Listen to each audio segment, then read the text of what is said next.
Look, some motorcycles are just machines. They're built, they're ridden, and eventually, they fade into history. But every once in a while, one comes along that doesn't just change the way we ride, it changes the way we live.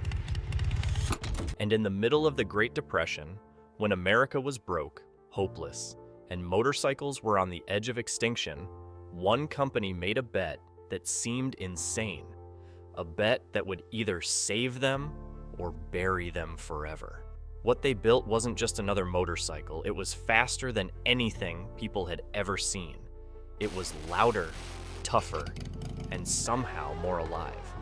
This bike didn't just keep Harley-Davidson alive, it redefined freedom, rebellion, and the entire image of the American biker. And here's the thing, if it had failed, Harley might not even exist today. Neither would the leather jackets, the roaring engines, or the outlaw culture that became world famous. This is the story of the motorcycle that changed America forever. The early 1930s in America were brutal. Factories shut down, banks collapsed, and millions of people lost their jobs. Entire families stood in bread lines just to get a single meal. For motorcycles, it was the worst possible time. Why spend precious money on a bike when cheap cars were flooding the market? Henry Ford had changed everything with the Model T and then the Model A. Suddenly, for just a little more than the price of a motorcycle, you could buy a car that carried the whole family, kept you warm in the winter, and sheltered you from the rain. By 1933, Harley-Davidson was on the ropes. Production had collapsed to fewer than 4,000 bikes that year. Compare that to the 1920s, when Harley was selling tens of thousands annually and racing across America's dirt tracks with pride. And the drop was staggering. Indian Motorcycles, Harley's fiercest rival, was also struggling. Once a dominant brand, Indian was now just as close to bankruptcy. The golden age of motorcycles seemed like it was over. But here's what most people didn't know. Inside the Milwaukee headquarters of Harley-Davidson, a team of engineers wasn't ready to surrender.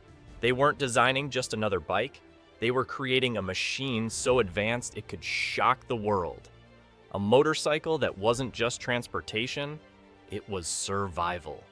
And in 1936, that secret would finally be revealed. The year 1936 became one of the most important in motorcycle history. Harley-Davidson unveiled the EL model, and from the moment it appeared, it turned heads. This wasn't just a new motorcycle, it was something entirely different.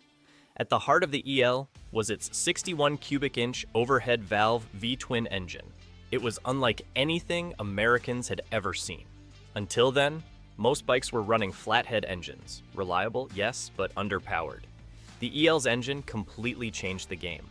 The shape of its rocker boxes, big, bulky, and rounded, looked like knuckles on a fist. Riders noticed, and the nickname Knucklehead was born. It wasn't official, but it stuck. And the performance? Absolutely shocking. Where most bikes struggled to hit 70 miles per hour, the Knucklehead could soar past 100 mph. It wasn't just fast for its time, it was revolutionary. Harley had done something bold. They took a massive risk during the worst economic period in American history, and it paid off. The Knucklehead wasn't just another product, it was a rebirth. For riders, the moment they twisted the throttle, it was clear. This wasn't about practicality. This was about freedom. The Knucklehead's magic wasn't just in its raw speed, it was in its engineering. Older Harleys used flathead designs, which were fine for simple riding, but limited in power. The Knucklehead introduced overhead valves, a system that improved airflow, increased efficiency, and delivered serious horsepower.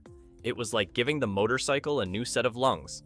Another game changer was the recirculating oil system. Previous Harleys had total loss systems that basically burned through oil and leaked constantly. Riders had to stop frequently to refill oil and clean the mess. But the Knucklehead reused its oil, keeping the engine lubricated longer and making it far more reliable. And then there was the style. The teardrop-shaped fuel tanks became instantly iconic, a design still copied today.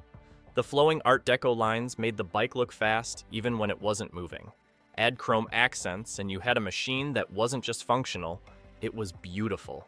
In fact, Much of Harley-Davidson's modern identity still traces back to design decisions made on the Knucklehead. From the sound to the silhouette, the DNA of the Knucklehead is still alive in Harley's lineup nearly 90 years later. But the Knucklehead's legacy wasn't just technical, it was cultural. And on the streets of America, something bigger was happening. For young men in the late 1930s, the Knucklehead wasn't just a motorcycle, it was a ticket to freedom. The deep rumbling sound of its engine wasn't just noise, it was music. The vibration through the frame wasn't discomfort, it was adrenaline. The speed wasn't transportation, it was escape. Motorcycle clubs began forming across the country. Some were friendly social groups, but others leaned into the thrill of rebellion. These early clubs created the foundation of what would become the American biker image: leather jackets, long roads, and lives lived outside the rules. The Knucklehead made riders feel untouchable. When you rode one, you weren't just moving, you were making a statement. This sense of rebellion grew even stronger after World War II, when thousands of soldiers came home craving speed and adrenaline.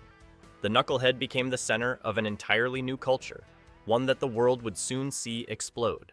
When World War II erupted, Harley-Davidson went all in on supporting the military. They produced the WLA model, a rugged military bike built for war zones. But make no mistake, the DNA of the Knucklehead was inside those WLAs: durability, toughness, and speed. Tens of thousands of soldiers rode Harleys across the front lines of Europe, Africa, and Asia. These weren't weekend joyrides. These were missions under fire. The motorcycles carried messages, scouted terrain, and kept troops connected. For many servicemen, this was their very first taste of riding. Imagine being 19 years old, far from home, and roaring across the battlefields on a Harley. For them, the motorcycle became more than just a machine. It was a symbol of survival and freedom. And when those soldiers came home, they didn't forget. They craved that same feeling of speed, danger, and liberation. They bought Knuckleheads, they joined clubs, they stripped down their bikes, removing fenders, shortening frames, adding custom touches. This was the birth of the chopper movement, a style of motorcycle that would dominate American culture for decades. And it all started with the Knucklehead. By the late 1980s, the Knucklehead had become more than a motorcycle. It was a cultural symbol. Hollywood jumped on board. Films like The Wild One with Marlon Brando painted bikers as dangerous rebels. Magazines splashed images of outlaws roaring down highways. And with that image came rumors. Stories of Knuckleheads outrunning police cruisers. Tales of riders losing control of the beastly engine. Whispered warnings that the Knucklehead was too much power for the average man. Were these stories true? Some were exaggerated, some were myths, but it didn't matter. Legends don't need facts to survive. The Knucklehead was no longer just a motorcycle, it was a myth.